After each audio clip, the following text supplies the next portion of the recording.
The next weapon we have is the soldier's blade. So the soldier's blade, we really want to have you be able to get out there and feel like a soldier, right? A soldier is, in this particular kind of a fantasy of what a soldier is, they're aggressive and durable and also short range. So you take this one item, you get up in somebody's face and you're able to sustain more than the other people are, right? So you have slash, which we talked about. It just does some simple damage and destroys the world, right? It doesn't do a ton of world destruction, but what it does allow you to do is, hey, I need to get through a wall. That guy went around a pillar. You can break down that pillar or break down that wall if you so allow it in your game that you've created. And then Battle Rush. So I mentioned that we would talk about how the camera has changed some certain abilities. Battle Rush, in the keynote, we showed you dashing forward. Well, that actually dashes you in whatever direction your camera's facing, which if you think about it is a really big departure from a lot of other games. So I can, in Landmark, you can jump and then double jump and then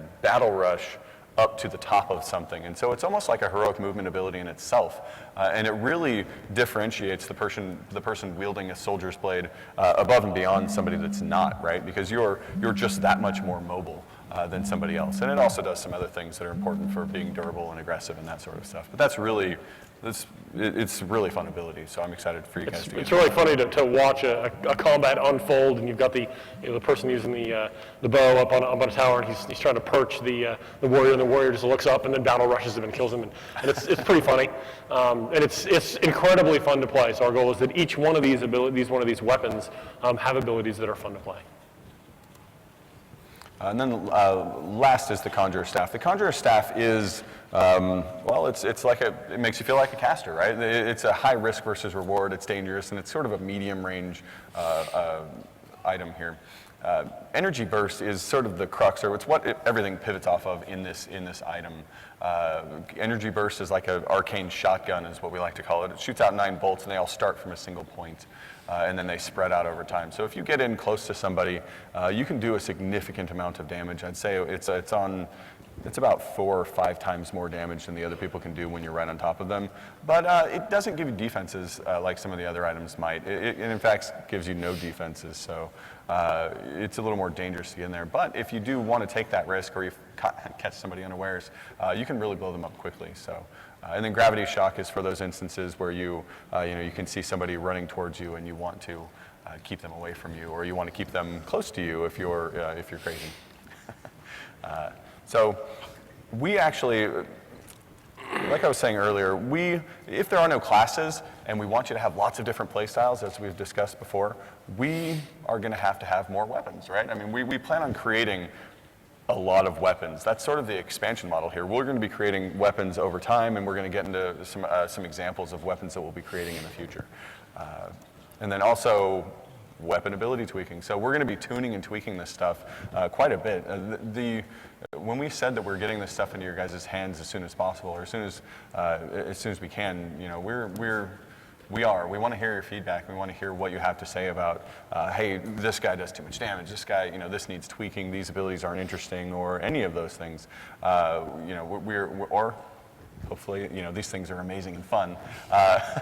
But we want to hear your feedback. We want to tweak these things, and so that'll also be happening over time. As an example, you guys saw the Inferno Edge weapon set. Did you guys think that was pretty cool looking? You think it's? So this is just one example of the sorts of weapons that we're going to be expanding on in the future. And these will be designed similarly to the other ones. They'll have flavors and they'll have goals that we really want to work towards. And if you notice, this is the first set that we actually have shields on, or that we have a shield on. And so that's going to allow you to have high defense. And I put fiery here as something that we're aiming towards, which should be obvious given that it's a fire sword and a fire shield. But we have particular flavors of these things that we really want to expand on. And Ryan's actually going to touch on how we do that. I didn't want to give away too much this early in the presentation on that, but he'll be discussing a little bit more of that. And these are the abilities that are attached to it right now. With this item not being released initially, these could change over time, and so just so you're aware of that. They obviously don't have icons or anything, but this is what was happening. So Ignite did damage and then added a dot, and Scorch did damage in a corridor and burnt whoever was standing in there, and also stunned them for a little bit of extra awesomeness. So you get stunned and then lit on fire. Extra awesomeness is always good. Yeah. What was it yesterday? It's super fun or something. I don't know. Anyway, so that's what Inferno Edge does. These are some shots of some of the items that will be coming. Some of these were in the EQ Next keynote.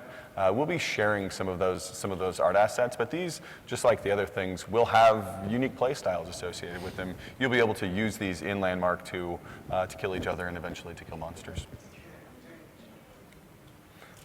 And then we've said this before, but we are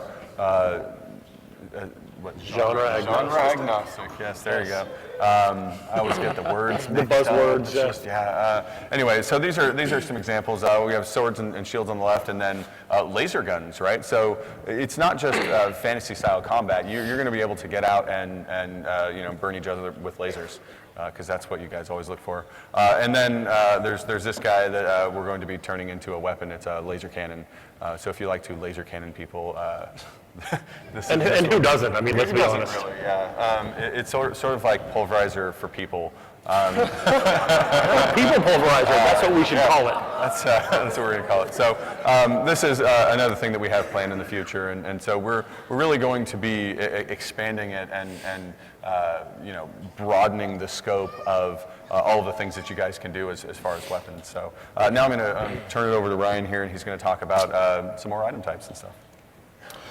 So Man has talked a lot about weapons, but you also need armor. And so initially we're going to be launching with those three weapons that you saw.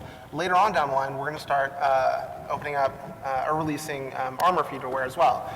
But armor is more than just the items that you wear. Armor is also a resource. It's basically an additional layer of defense on top of your health. And this is an example of how that is going to look in game. And so you can see here health on the right and armor on the left. The reason for that is armor is it's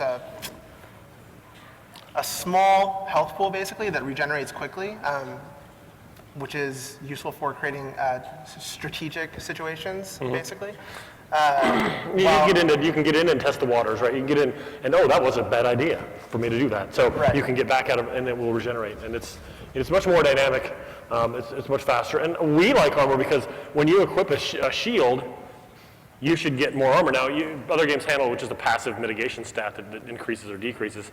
But we really wanted to be, I equipped that shield and I just got a big chunk of more armor. And it feels more real to us. Right, and a lot of this mechanic has to do with the fact that we want you to be self-sustaining in combat, right? We don't want you to rely on sort of the whole dedicated healer thing that we've talked about not having in Landmark and EQN. And so armor sort of provides that, right? With armor, if you take damage, right, and you are dropped into your health, you know that if you can break away from combat and you can get your armor to regenerate, then you can get back in there. Or if you have abilities that regenerate your armor, you aren't reliant on somebody else to do that for you. Yeah, so we're looking to put it sort of in your guys' hands as far as how you survive in combat and that sort of thing. That's absolutely not to say that we won't have people, or rather, we'll go the other way. We will have people that will be able to help you. Armor doesn't exclude the possibility of people healing or people helping you regenerate your armor or stay in the fight. But really, we want to put it in your hands as far as, hey, I get out in combat and I know when I'm in danger and when I need to move. I know the limits of my armor resource, and I have responses. Everybody has a response as to what they can do in combat. It's not, that healer didn't heal me. That's frustrating, and I don't have any recourse. Or what's I can worse, help myself. right? Or what's worse is and this is for both games, for Landmark and EverQuest Next. You log in, and your healer friend is not on because he's doing a family thing or something, and you can't play. And that's not, our goal is to avoid those situations. We still want to make those support classes feel significant in combat, but not make them a requirement for you to participate in the game. Yeah, and this just holds true for both games, and so you'll see this in Landmark as well.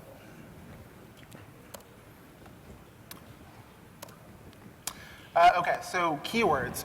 This is something else that has been talked about in previous keynotes and panels and whatnot.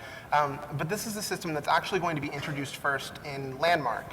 And you're going to see it on your weapons and your armor. And that is going to be powerful in that it's going to let you combine certain sets of gear to create interesting combinations. So for example, we showed you the Inferno Edge, right? It's got the fiery keyword. If you were to get a piece of armor that also had the fiery keyword, and that piece of armor, it said something like, when you do fire damage, you stun, or you do bonus damage, something like that, right? It allows us to create these sort of sets of gear that you can collect and then get cool benefits out of. And something I want to add, I keep cutting you off, my bad. That's fine. But something I like to add is that the keywords won't necessarily be the same. I know I have the same graphics up here, but they're not necessarily going to be the same because we can branch out into different territories in Landmark that aren't necessarily there in EverQuest Next. And so, fire doesn't necessarily mean that we're going to light something on fire. It could be energy, or it could be something like that, like a laser gun lights things on fire. That's different than fire pillar, for instance. And so while we have these graphics up here to show you guys to connect them, we have room to grow in other areas that we're going to do in Landmark. So these, so keywords also encourage fighting styles, in the sense that certain keywords will have certain benefits. Right. I mean, they have some sort of inherent benefit. It's really about, and certainly with these weapon sets, we wanted you to be able to, I was speaking with somebody here in the audience earlier, and they were talking about classes and what Landmark would have. And I said, you won't be, in Landmark, you won't be a cleric, you won't be a warrior, whatever you are. You'll be I'm an Inferno Edge wielder. And that's going to mean something. Or my build is Inferno Edge plus the Mechanic's Tunic. I'm making stuff up here. But I mean, that combination will mean something to players in Landmark because of the keywords and the build that is produced by combining those keywords. Right. So this falls into the fact that you can wear anything, right? And we're going to provide you with lots of different types of equipment that have lots of different combinations, right? Things that you can combine together to give you access to just a number of play styles when you are playing the game. So we've in the keynote we showed off. We talked about. Well, we talked about the different play styles you would have with something like this armor that benefits you playing at range. There'll be lots of other types of armor that will do different types of benefits and bonuses and really promote a type of gameplay. And if you like that gameplay with the specific item that you do, then you can combine those, especially if they have proper keywords, and make a build that is to your liking. Yeah, so you guys have already seen these ones, but we just wanted to go through them really quickly. They'll have playstyles like this medium armor, for instance, that will allow you to move. We are actually looking at adding costs to heroic movement a little bit, and we have the goals of saying, hey, you can, when you are not in combat, you should feel pretty free to move around and to have fun because, I don't know about you guys, but I love heroic movement. I love jumping around and doing all that stuff. And when I go to a game that doesn't have heroic movement, I feel like constrained to the earth, right? I'm like, oh, what's happening? I should be free. And so, we still want to have that. But in combat, we want to tone it down a little bit so that things aren't totally crazy. And so this item will, this sort of item, this sort of armor rather, will allow you to open up that movement a little bit more. That's not to say we're not removing, we aren't removing heroic movement from combat. We are toning it down a little bit though. And then, this heavy armor, the heavy colony armor you see, will have extra defenses and stuff like that. But there are actually quite a few different play styles that we're going to be encouraging. We're going to make a lot. You like, yeah? So It was late when I was writing this, and Clearly. I may have had fun with some of the animations and stuff like that. So, but anyway, there are just a plethora of fighting styles that we want to introduce, and so you're not missing out on things because there are no classes in Landmark. It's just doing things a different way, and the play styles are a large part of that. It's showing you that, hey, if you want to build your guy around somebody that likes to leap a lot or likes to stun a lot, or whatever it is, you can do that, and you can find a mechanic that you enjoy, and you can focus in on it and get items that go along with it. Would you like to? So along that line, these are these are concepts we've been working on for different types of armor that we plan on releasing in the future. And the idea is that we would theme benefits that these armor provides based on sort of what they look like, right? So we have the gladiator-looking armor, right? So that guy would probably have many benefits that allow him to close in and brawl with people, up close. Whereas down in the bottom corner, we have the sort of wizard-looking, the sort of archetypical wizard outfit, right? So that would probably be more of a long range or a You can say black mage, it's okay. black mage. Very high damage benefits, something like that. Since Landmark is genre agnostic, we get to do really cool things like this. This is a concept for a gunslinger outfit, right? So it's pretty awesome, right? So something else that I don't know that we're mentioning here. We're not talking about the decoupling. I don't think we're talking about that. So you see a lot of these armors, but we don't have the notion that this is heavy armor. Or we want to decouple the look of something from its function. So this could be a really good armor for someone who likes medium range combat, or who likes heroic movement, or someone likes 6-shooters or something. Or someone who likes 6-shooters, right? However that works. That colony suit, you saw the big heavy armor colony suit. That'd be a really good idea for a conjurer to wear, who's using the conjurer staff, because he wants to be up close. But the conjurer probably has to compete with other armor that may increase close range damage weapons. So you get to choose: do I want to be safer up close, or do I want more damage up close? And you get to tailor and tune that. Mm-hmm. And so we think that we'll actually come up with quite a few interesting and cool scenarios. Or not we really. We think you guys will come up with a lot of cool scenarios that will, I'm a gunslinger that wields laser pistols, and that's what I do, and that's really cool. And we hope that you guys can find combinations and stuff that you really enjoy playing, and that you can sort of you have a vision in your head and you can work towards it. And so we hope to provide the options that allow you to do so.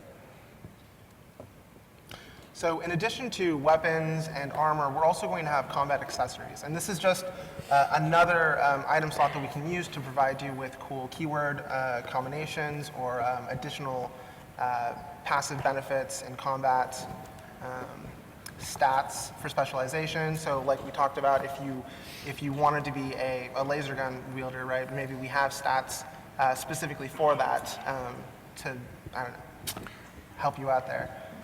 So I'm going to cut you off again because I'm just crazy. So one of the things that we've talked about before is stats. We don't really want the game to be a crazy number crunching game, right? We don't want you guys to focus on, what's the threshold for armor penetration, or how do I work the right amount of crit rating into there and all that sort of stuff. We don't want it to just be a number crunching thing. There will be number crunching opportunities, trust me, but we want the complication not to lie in how the stats function, but more to lie in how your abilities work together and how your accessories work with the playstyle from your armor and stuff like that. And so there will be stats on items, but they won't be the main focus. You won't just be, grinding out for an extra 3 strength or whatever it is on your piece of gear. And so, right, you'll be looking more for keywords and passive bonuses. And to give you sort of an example of what we're talking about there, these are sort of some mock-up ideas of what sort of accessories we might release in the future, right? So the Belt of Destruction, gain 20% damage if you have not taken damage for 10 seconds. That is a passive benefit that sort of changes the way that you play. So this would be something you probably want to combine with like a long-range play style. So maybe you would be wearing light armor that increases the range of your spells, and you then equip the Belt of Destruction in order to combo those things together. Right? And then we have Energy Coil. You take 25% less damage from opponents in the snared state. So if you have if you have a weapon that has a lot of crowd control on it, then you would absolutely want to, equip this particular accessory to combo those effects together. But that's basically catering to your playstyle, and that's how we're going to basically give you all these crazy options. Just combine whatever way you want to. I mean, the energy coils. So we've seen the Conjurer Staff. The Conjurer Staff has the snare field. Well, you get this, and now you start dropping snare fields on yourself. Sure. So that anyone who closes with you you're taking 25% less damage. So this becomes a great defensive item for a person who has a who has a snare, and we'll have lots of different choices for you to make that are significant. Oh, I've got to have that item because of the way I play. Right. Yeah, the Belt of Destruction would be a great item for one of our starting weapons, probably the bow, right? Because if you sit back and snipe people, you don't intend on taking damage a whole lot. And so this just, hey, it's almost like a free 20% damage. That's pretty cool. I hear that's better than +3 dex or whatever.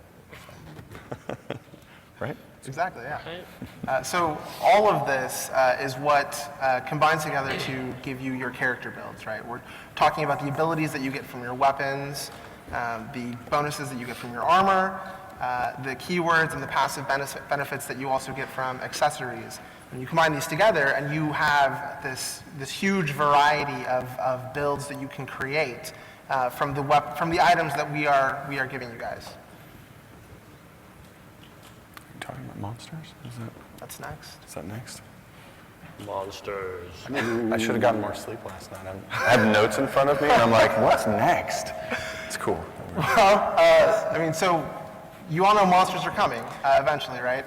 And so this is, you've seen all these. The fiery fungi, the chomper, the necrozoa, and the scorpion bush, and our various wisps.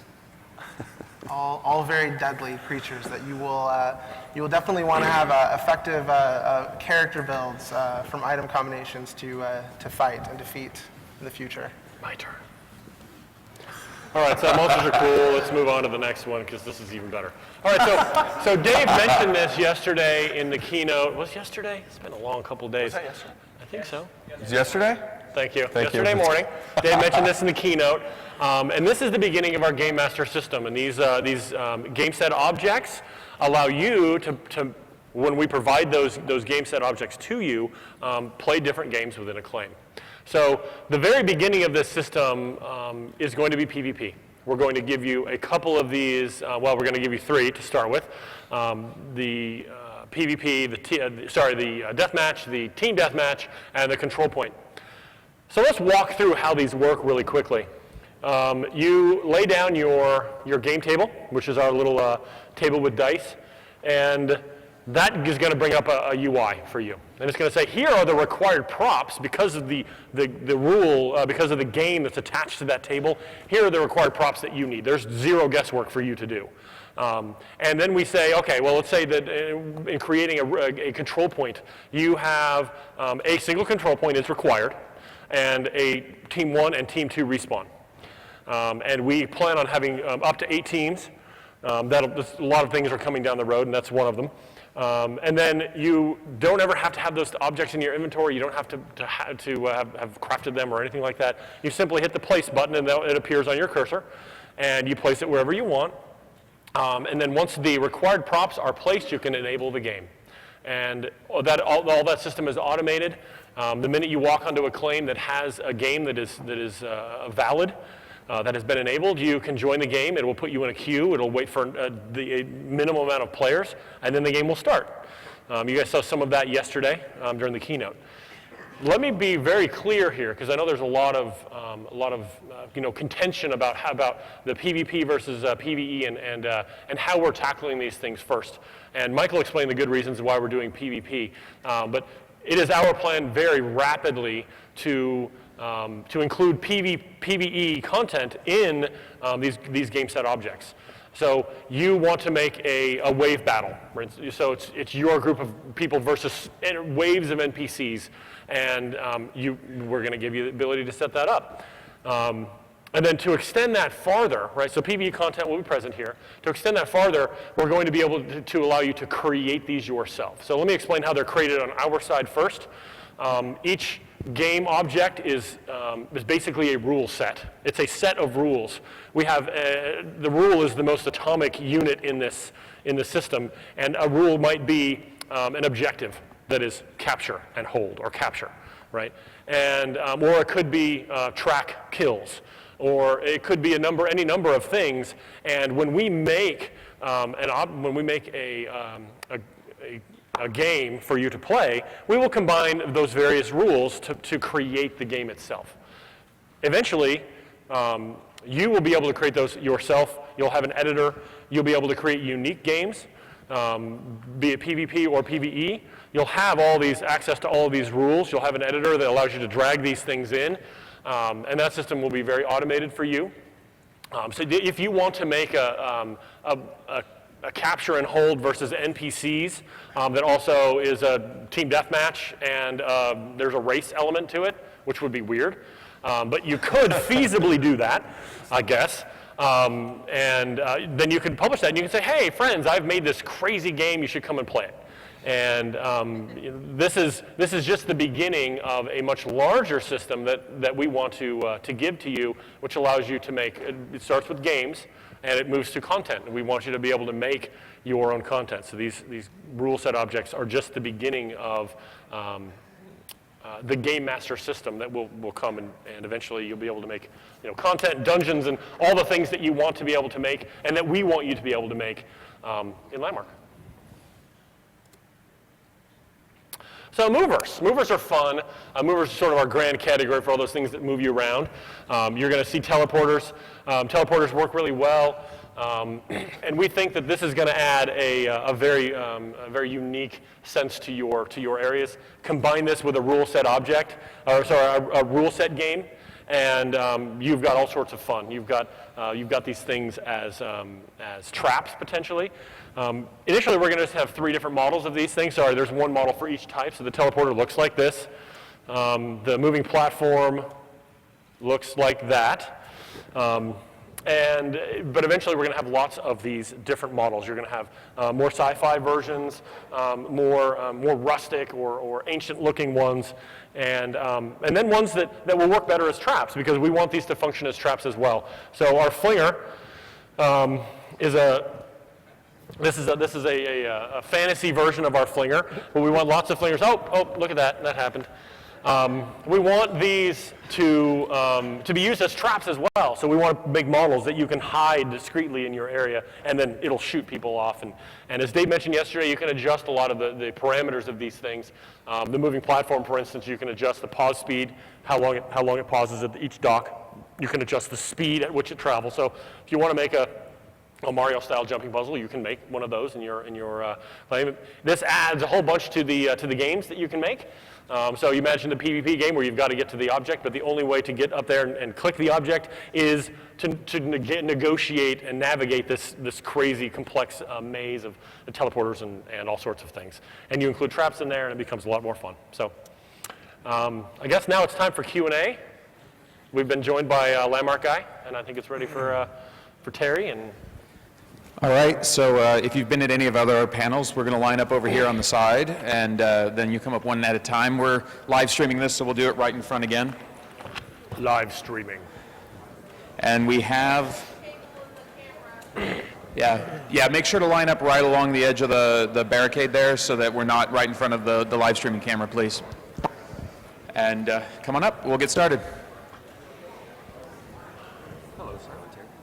Velix from EQ Hammer. You guys in the past on Landmark Live have broached the topic of having peaceable outfits.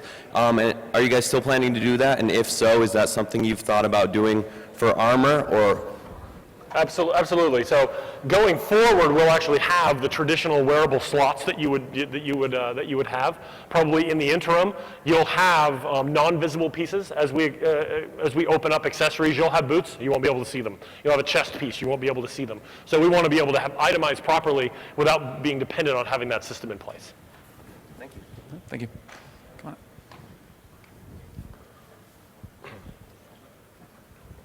Well, first of all, I want to say thank you for making combat in MMOs exciting and fun again. I mean, this is incredible.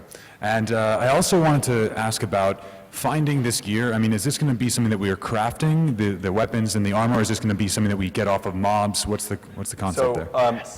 all of those things, right? Like in Landmark, we want you to kind of play the things that you're interested in, and so there will be loot off of NPCs. There will be loot that you craft. There will be loot that you have to trade for, that sort of thing.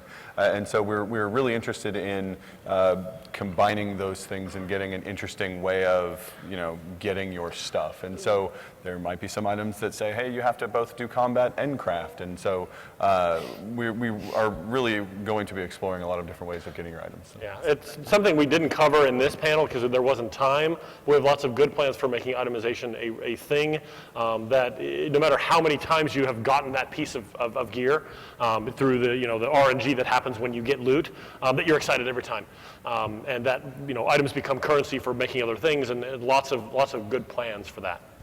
And just in case somebody doesn't know, RNG means the random number generator, just in case. I'm sure you guys all know that. But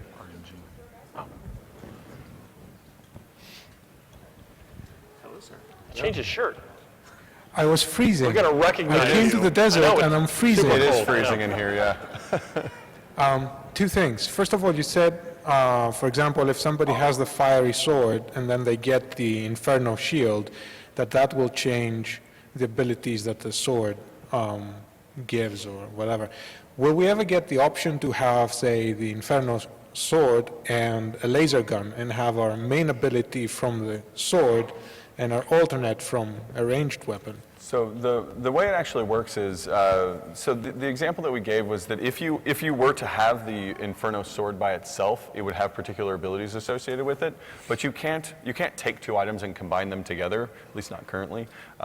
So they come as a set. So when you get the fire sword, you always have the fire shield, and those abilities are designed to be a package deal.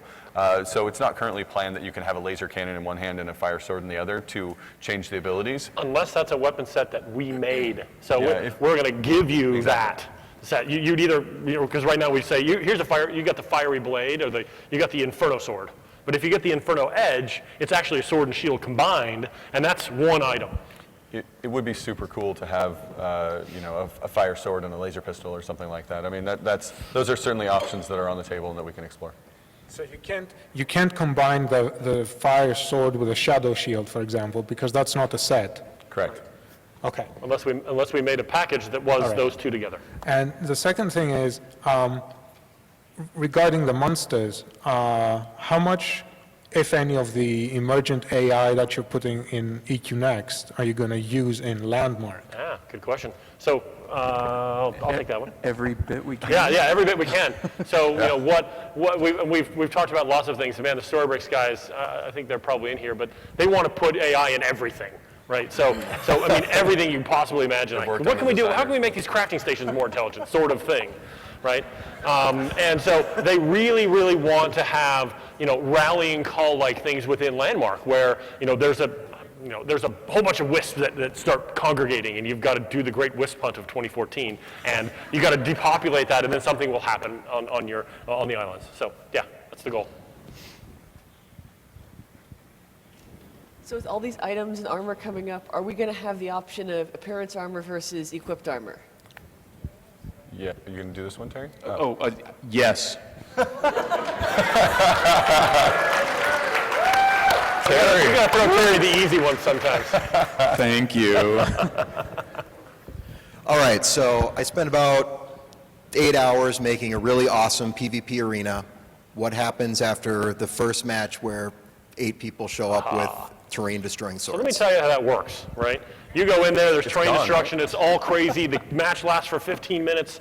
You know, red team wins. You get the scoreboard. 10 seconds later, everyone's booted out. The whole thing is healed up again, and you're ready to start. Thank you. Come on. I'll ask the quick questions real first. If I'm wearing heavy armor, am I going to sink in the ocean? So there isn't heavy. So there is no heavy, light, or medium armor. So Okay. it's not just we. So we it's try not going to say affect the that. way I swim or anything like that? I'm not going to drop No. like a stone? Okay. How many of those movers can we have on a single claim? Are we going to get limited like we are in EverQuest 2? Just say one. Terry. More than one. No. Yeah. They're dual. So I can have like a dozen of them on my claim, and it's not sure. really going to Now, matter. there are limitations. So not numbers, but say the teleporter. If you place the teleporter farther than I don't know, Dave tested it, 95 blocks, something like that, 97 voxels away, it'll incur a load time. So, but that's the only restriction that I can think of. There will be maximum placement. You're not going to be able to place one. You saw that there are dual props, so you have the flinger and the right. destination point. You can't place one outside your claim. Right. But you can have it launch you across all of your attached But I claims if you can't have want. like, you can only have 6 No. movers. You guys will discover the limits. Yeah, I think Dave covered that one when he was playing with this. He probably put about 50 or 60 on a claim, if not more. Yeah, and he had a lot of fun doing it. Okay. Monsters, how are we obtaining those in regards to the game? Are we crafting them? Are they going to be drops when we kill Monsters? them? Yeah. Most- Like when I want to do, like Oh, you yeah, said, yeah. NPCs against When you create people. content. Yeah. So, Where the way that system, ostensibly that system will work, is we haven't done all of that work yet, is that you will be able to create those from a roster that you have collected through some advancement mechanism. And you say, I don't yet have the Necrozoa, I can't put that in my dungeon, but I do have this. Okay, And okay. you'll progress and you'll gain those things and unlock them over time. okay, and then final last question is in regards to the abilities, I'm hearing that we're going to be able to collect all these abilities, but we have 2 mouse buttons. Are we going to have a toolbar? Are we going to have to go back? You need the 17-button mouse. I made a mouse for that. Yeah. You didn't see it? No. So there will be limitations to how many weapons you can swap during combat. Those numbers are up in the air right now. We'll be tweaking that over time. It'll be limited. So It'll be limited. abilities are tied to weapons? Always. then? Correct. Yes. In it's Landmark, always yes. tied. So It's the weapons you're wielding, not how many character- weapons. You're thinking like of EQ Like, Next and yeah. collecting classes and abilities. Yeah. It's collecting weapons, and so you only have one weapon That's set different from equipped at a time. Landmark than EverQuest. Yes. And even in EQ Next, you only have 8. If you remember from last year, you got 4 primaries and 4 secondaries, and that's it. Correct. So when you get a weapon and you equip it, that's what grants you the use of those abilities at the Right. time. So you'll be able to collect lots and lots of weapons, but you'll only have the 2 at a time or the 3 at a time, however that works. Yeah, we're never doing that. I want to congratulate you guys. It looks awesome so far. Can't Thank wait you. to play it. I would like to know for Team Deathmatch, the max number of players would be allowed. That's a good question. We're playing around with those numbers based on performance, but we're targeting no more than 8 teams right now. No, 4 teams right now, and no more probably than 8 per. Okay. But again, those will change based on performance. Now, for a single death type of match, would you have a spectator camera available? Absolutely. For players? So one of the things that we haven't talked about in this is that what happens when you approach a claim. First of all, we're going to change it so that you can see that there's cross swords or something. Oh, that claim has active PvP going on. You'll walk up to it and it'll say, oh, there's an active game going on. Do you want to join the queue? And you'll join the queue and you'll be queued up. And then it will say, do you want to go into Observer Cam? And if you go to Observer Cam, you can fly around in there. The players can't see you, the contestants can't see you, but you can watch the action. Just to follow up, so when Now, I to be stream- clear, that will probably not make the original, the 27th release. Obviously, we're prioritizing these things to get you the best features, the most solid features between now and the 27th. But that is in the plan. The code has already started. Okay, so the owner of the lot can observe the teams also the same way? Yeah. Oh, yeah. Great. Yeah. Great. Thank you. Yep. How's it going? As a fan of more realistic combat, are you guys going to be doing friendly fire or not friendly fire, PvP, So PvE? friendly fire is a toggle that the game creator can turn on and off. So actually, the game objects. So the person making the game, even with these new ones, these three that we're giving you, there's a toggle right on that settings page for friendly fire on and off thing. Sweet. Yeah, we've said that, so we're using these tools and opening them up so that people can really, you can create the games that you want. And so we'll be adding over time new things like that. So. And this is definitely something that we want to engage you as the community on, is what other rules do you want? What other things do you want to see? Because the system is set up to house any number of rules. So if we decide you guys really want to do races, well, we can make an objective that is cross this area, in a certain amount of time, and we'll time it, and that's something that we could easily add. I was wondering if you could elaborate a little bit more, because you mentioned camera angles and stuff when you're in combat. Some games use sort of like a crosshair type system where you're looking is where your attack's going to go. Some of you have like a little spot on your mouse, and wherever you put it on your screen, that's where things are going to fire. What kind of system are you guys looking into using? So we showed a screenshot somewhere, but there's a targeting reticle in the middle of your screen, and that is what's attached to your mouse. So when you look in a direction, whatever is underneath that will be where you shoot. Some abilities will always be tied to that. Most abilities will generally be tied to that, and some will not. But right now we use... Oh, it doesn't show anything. That's the one before. There we go. Oh, you removed the targeting reticle. I didn't. Yes, I didn't. Gosh, Ryan Shannon. It's a screenshot. Anyway, just go ahead. So the direction you face or the direction your camera faces rather, will be where you shoot towards, and so that's what we're going with now. And we also have additional information tied to your reticle, so you can see, how far away your target is, if you can grapple to it. Your casting bar will be there, stuff like that. So, thank you. We have about 5 minutes left for questions. Oh. Cool deal. Well, I'll keep most of my questions for another time then. I'm probably actually going to be starting up a show on Twitch for Combat Daily. More information about that coming soon. But the question I do have for you guys, a lot of the combat seems like a lot of the best stuff from DCO in a good way. It really reminds me a lot of if DCO is taken to another level. But the thing that I remember from that I'm not quite seeing here, the left click and right click interactions with various other things, tapping them or holding them, or those variations. Is that stuff that might be added to enhance more of the skills and charged ability? Yeah. Or rapid firing, or any of that stuff? Yeah, absolutely. Yep. We're playing. Holding both both buttons out at the same time. I mean, any number of interactions with that mouse. Sweet.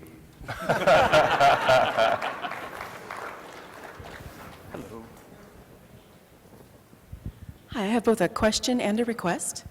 The question is, for those people who have multiple add-on claims, who want to do PvP, do you have to set your entire collection up, or can you set individual claims up as PvP and some as not? So in this,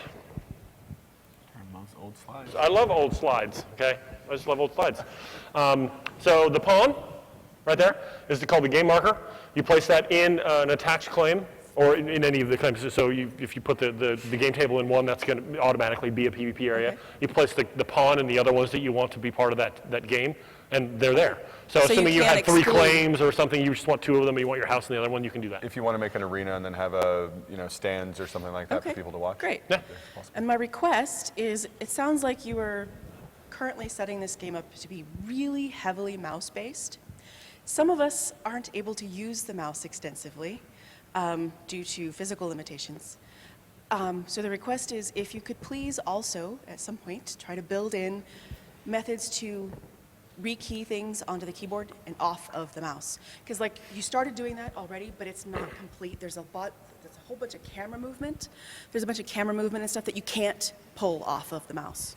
Okay, so with that, I'll take this one really quick. We have the system in place. If there are things that we haven't done it with, let us know. It's just because it's an oversight on our part, and we'll attach those to that so that you guys can totally rekey anything you want. So we're not linking it to anything in particular. We want you guys to be able to play the way you want to play. Great. So. Camera movement. Yeah. All right.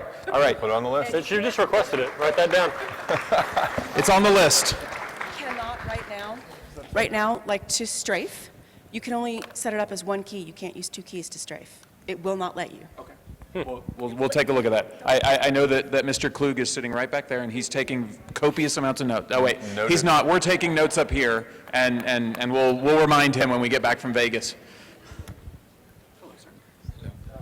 Will we have the ability to do it like persistent leaderboards? So say I want to create a claim that's a speed run, and I want to keep a leaderboard of who's at the top. And It's definitely in our plan to do that. And then one other thing is, what about abstract? And to give a specific, like we have contests on Landmark Live and on the workshop show. So I can set up like a criteria for submission in game, and then have it submitted, and that way I can review in game those submissions. So, I guess I didn't understand it's like that creating last a competition of their own on the claim. okay, so unrelated to this, okay. That's an interesting idea. It's an I don't interesting know that idea. we've We haven't talked really- about that. Yeah, but we certainly want the community to be as involved in this as we are able to, so that's a really good idea. I'm sure Colette's taking notes. Yeah, I apologize. We have time for just one more question, and that's because we have to make sure the room is clear by 3 o'clock so that they can start setting up for the grand banquet. So we only have time for one more question. If in the PvP combat, if friendly fire's off and there's 18 gravity wells, am I going to know which one's my friends and which one's not? So that is not initially, but it is something we want to put in, because it's important. And with those, the flingers, thank you.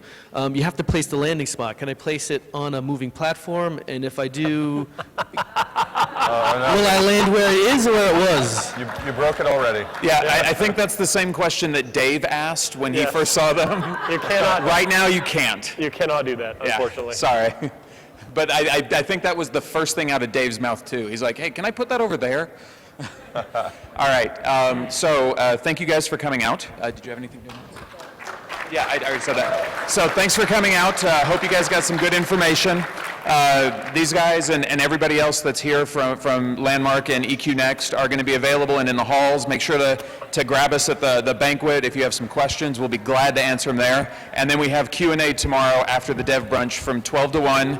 And it's moved. It's over in the studio that's over by the south elevators. So thanks a lot, guys. And unfortunately, I have to tell you all to get out. Game Master system, we'll have to. Oh yeah, and so go ahead and head on out there, but starting right now in the Dev Lounge, is that what it's called? The Dev Lounge, we're also doing the Year of EverQuest signing, so if you have something that you want to get autographed by various members of the team, feel free to stop by there. Thanks, guys.